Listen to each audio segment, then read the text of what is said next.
Welcome to the Okie Woodsman channel. Do you find that after you try to sharpen your knife that it's just not where you want it to be? Have you looked at all those expensive jigs and devices out there that cost hundreds of dollars and said, man, I just want a sharp everyday knife? Watch this video because I will show you how I bring my edges back to a usable condition. It's easy and it's something you can do on the go. I recently posted a video about this Ozark trail knife in D2 steel that has absolutely broken the internet. This thing has gone viral and has constantly been in a sold out status and is a phenomenal knife because of its ability to take an edge well and retain that edge over time. I have a brand new knife here and I have a well-used knife. We'll do the paper cut test with this brand new knife, and then we'll do it with the knife that is used and the edge is in need of some work. Then after that, we'll work this edge using my work sharp sharpener, and then we'll do it again. I'll show you just how easy it is with a little bit of practice to bring your knife back to a fantastic edge. Listen, I don't know how much this proves, but there is also a sort of skill level and technique involved in this, but we're going to do it anyway. Brand new out of the box. I don't think I've cut any tape or anything with it. Let's see what it does here on this printer paper, okay? All right, so we're able to cut. All right, it's sharp. Let's take my well-used Ozark Trail, same knife, but with an edge that is hurting.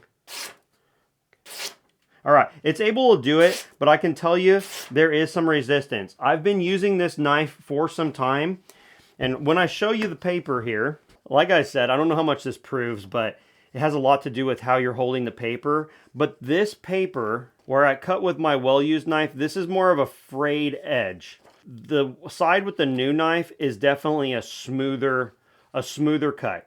I was given this work sharp tool from a friend of mine that does carry high-end Benchmade knives, and he just really didn't prefer this. I don't know what his preferred method is or if he just gets his knives professionally sharpened, but this was rolling around in the floorboard of his truck. I picked it up, asked him about it. He said, I don't like that thing. Do you want it? And I said, yes. That was some years ago, and I've been using it ever since. This is the way that I sharpen my knives every time I need to do so. I'll show you my technique. I'll talk about the different sides and what I use them for. And this is a really cool sharpener. There's multiple stages here.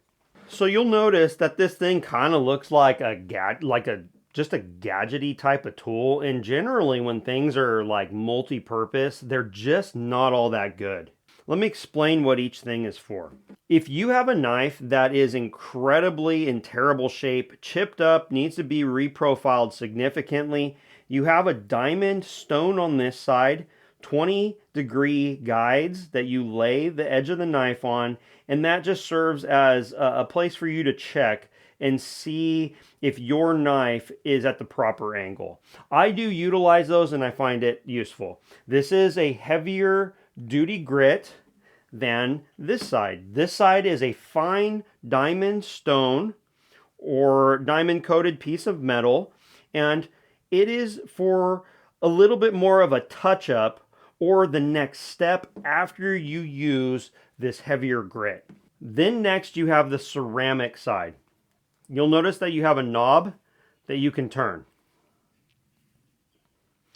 You have the fluted side, and this is kind of more of like a more aggressive ceramic sharpening than the smooth side. Then you also do have like this deep groove here, and forgive me if I'm wrong, but I think that might be for like fish hooks or something. I just use this thing for knives. I believe that this can be used for like scissors or something. Again, this is not a full demo or full information about this work sharp. It's just how I use it to effectively get my knives back to good serviceability. After you utilize the ceramic side here, one of the coolest parts is you do have a leather strop adhered to this side of the work sharp tool. Something to be aware of is that most blades don't need to be taken down all the way with the heavy grit here. A lot of times the ceramic and then the stropping will be just fine. The knife that we're going to work on today has some really minor chipping in it, and so I'll probably start with the fine diamond side, then we'll move to ceramic, and then we will strop it. I'm going to run you through the process of what I do. There's another channel called Bustin' Out with D, and he has a phenomenal viral video on how he sharpens knives, and he does it differently with different tools, but it's the same heart, right? The idea of taking a knife, reprofiling it, and then working it from a more aggressive grit all the way down into stropping.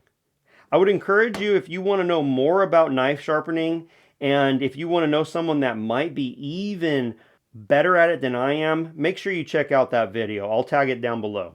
I've got my Ozark Trail D2 steel knife. Something that's important, I believe, is that you count your strokes on each side. You want to do even strokes. So 10 strokes on that side, that's just where I'm starting. I can see this is a nice shiny edge. We're going to go on this side now. 1, 2, 3, 4, 5, 6, 7, 8, 9, 10. So we've got 10 strokes on that side. That might likely do it just fine, but I'm going to do it one more time because some of those chips were a little bit more, some of them were kind of deep.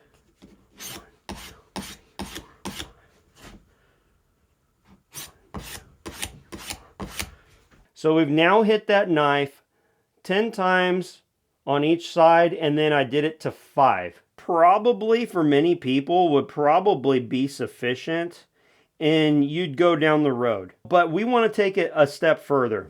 I now have this on this fluted ceramic side, and so we're going to go ahead and hit this.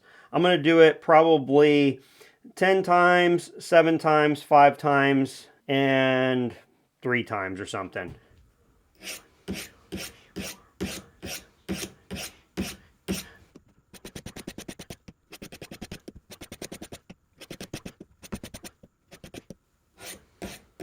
We've hit that now equal times on both sides. It's feeling sharp.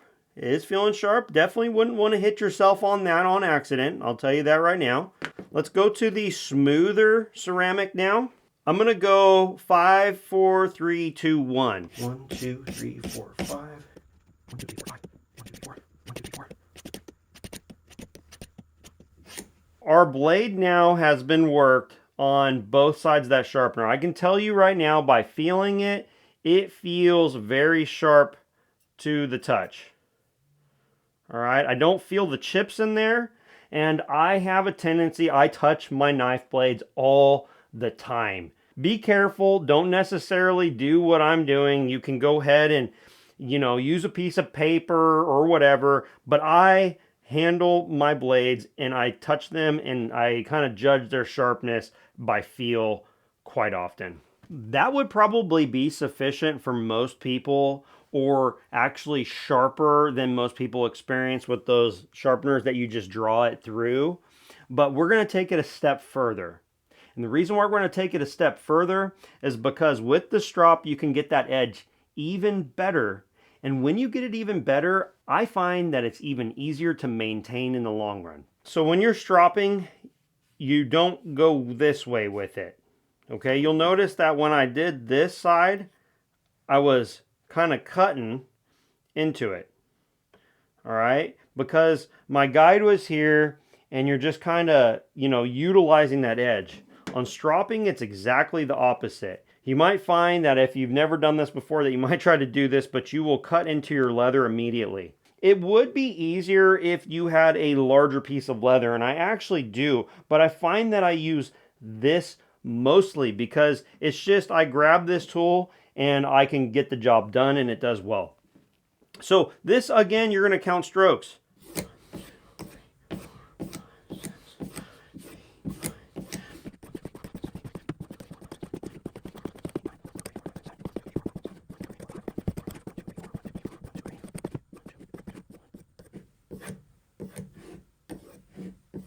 I find that myself, and this is just a skill level thing, I find that I probably don't get the full length on both sides evenly. I find that it's much easier for me to draw the knife through this way than it is for me. In fact, Probably if I would have turned the strop each time, I would have had better success. So if you're not filming, make sure you do what makes sense to get yourself comfortable, because as with sharpening a chainsaw, sharpening knives, or many other tasks in life, it's all about being comfortable and getting yourself into a position you can do the work and do it effectively. So now what we ought to have is a very nice polished edge. And let me tell you, this feels very sharp. We'll go ahead and do a cut test again. Let me see if it feels better.